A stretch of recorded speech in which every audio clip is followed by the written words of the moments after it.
Assalamualaikum warahmatullahi wabarakatuh. Hari ini saya nak kongsi sedikit tentang bertangguh, procrastination, bertangguh. Memang tak bagus. Tertambah pula kalau kita bertangguh tentang hal-hal nak buat kebaikan ataupun nak beribadat. Sebab itu adalah salah satu cara bagi saya, iblis dan syaitan untuk mengelakkan kita daripada buat baik dan terus ikut dia punya hasutan untuk buat dosa ataupun kekal buat dosa. Contohlah, masa kita muda, kebanyakan kita boleh tengok sendiri kan, bila kita muda, kita ingat kita umur kita makin panjang, kita pun tangguh ibadat, tak apalah, dah tua nanti baru pergi. Contohnya lah, kalau tengah kerja, dah pencen besok lah, nak pergi surau, pergi masjid. Dah pencen besok lah, nak belajar Al-Quran, mengaji betul-betul dan sebagainya lah. Kita bertangguh lah. Nak buat baik, tunggu bulan puasa lah, baru nak start. Contohnya lah.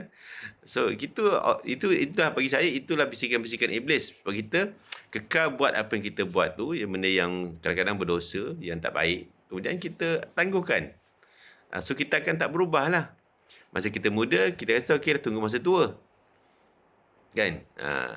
Bila kita dah tua pula, katalah kita dah tua kan, lain pula cerita dia. Kata bila dah tua, takkan dah tua-tua pun nak pergi, malu lah. Jadi imam pun tak boleh. Nanti kena pergi surau jadi imam kan, pergi surau kena jadi imam, pergi masjid kan kena jadi ni kan. So dia akan ada, sentiasa akan ada bisikan-bisikan macam tu. So jadi kita akan terus bertangguh lah daripada buat kebaikan tu. Banyak perkara lagi lah. Contohnya lah kita baru mula kerja kan, pakai spend dulu lah, besok dah 2-3 tahun kerja baru kita nak mula menyimpan. Contohnya lah. So sama ibadat ni, yang saya perhatikan, setiap masa akan ada bisikan-bisikan, memang daripada syaitan dan iblis lah, iblis syaitan ni, dia akan bisik-bisikan supaya kita terus tangguhkan. Sampai kita lupa yang esok kita tak tentu lagi kita masih boleh hidup pun.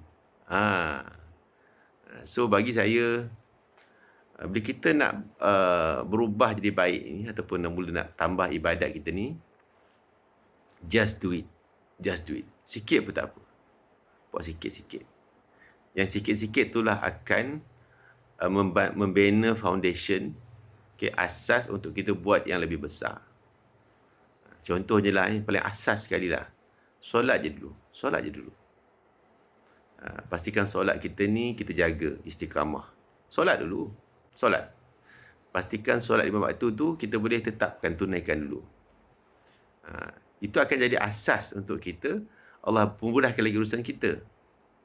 Untuk kita do something bigger. Mula-mula solat dulu. Kemudian cuba pula solat awal waktu. Cuba elakkan solat tangguh. Solat awal waktu. Sebab saya sendiri alamilah, bila dulu macam biasa kita kan, cuba kita tak kisah bila, selagi ada waktu tu kita akan tunggu dulu. Tapi bila saya sendiri alamilah, saya sedar bila saya start cuba istiqamah solat awal waktu, banyak urusan Allah permudahkan, orang lapangkan. Sebab lepas kita solat ni kita rasa lapang, tak ada tekanan dah. So banyak urusan kita permudahkan, hati kita akan lebih tenang lah. So itu, kemudian baru kita lepas solat awal waktu, baru kita fikir nak solat berjemaah pula. Dia kena ada step tu, step by step. Nak berubah buat ibadat ni, the more kita bertangguh, kita akan more kita hilang peluang untuk lebih awal buat, dan juga lebih awal untuk kita mula improve. Elakkan bertangguh. Mula solat awal, jaga solat, mula solat awal waktu, kemudian solat di berjemaah. Berjemaah pun bukan terus semua, tak. Cuba yang mudah dululah. Contohnya, mula yang biasa orang pergi maghrib kan. Lepas tu, lepas maghrib kadang-kadang tempat tu ada kuliah, sambung tu sampai isyak.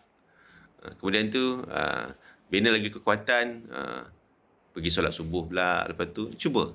Dia is a process. Sebab tu, the more kita tangguh kebaikan ni, kita akan makin lambatlah peluang kita untuk buat lebih baik, untuk improve. Sebab kadang-kadang kita ibadat ni, kebaikan ni, kita nak fikir yang ideal, nak buat terus. Nak tahu macam special hidayah. Daripada macam ni tu nak jadi alim terus lah. Tu jadi warak terus. Tu je boleh bagi ceramah, boleh bagi tazkirah terus. Tak. Okay. Sebab tu jangan kita bertangguh. Kebaikan. Setiap kebaikan nak buat, just do it. Jangan tunggu. Nak sedekah hari ni, sedekah je. RM1 pun tak apa. Okay. Nak minta maaf. Minta maaf. Kita banyak dosa. Nak bertobat hari ni. Stop it. Bila dosa ni, kita kena stop it untuk kita kurangkan. Kita tak boleh kata nak stop it bila dapat hidayah. Susahlah. Okay, kita hanya kita ni siapa nak dapat semua benda nak berubah, nak dapat hidayah. Contoh solat kan, nak dapat seru apa? Dengan azan tu seruan lah tu. Kan? Nampak orang minta ada peluang untuk berderma, bersedekah, itu kan everywhere kan. Zaman sekarang ni tak ada alasan sebenarnya. Okay, sebab kita nak tunggu hidayah ni, kita everywhere kita boleh dengar pasal agama ni. Social media, kan, semua ada. Kita pilih je. Bagi saya, the more lagi lama kita bertangguh, lagi banyak peluang kita untuk berubah tu akan lebih terlepas. Sebab kita kena ingat kan, esok tiada jaminan untuk kita.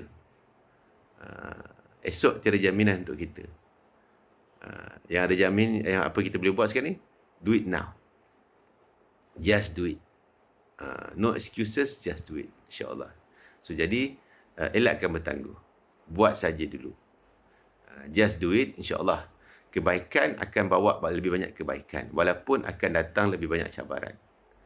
Cabaran itu ialah satu nikmat. Nikmat untuk Allah uji kita. Kalau Rasulullah pun Allah banyak uji kan. Rasulullah tu dah dijamin syurga tu maksum. Ujian tu memang sebahagian daripada kehidupan kita. Okay. Sudah buat baik memang lebih banyak ujian je lah. Sebab penghasut dia banyak. Okay. Satu, syaitan iblis. Kemudian ejen-ejen dia lah. Orang-orang yang ikut cakap dia.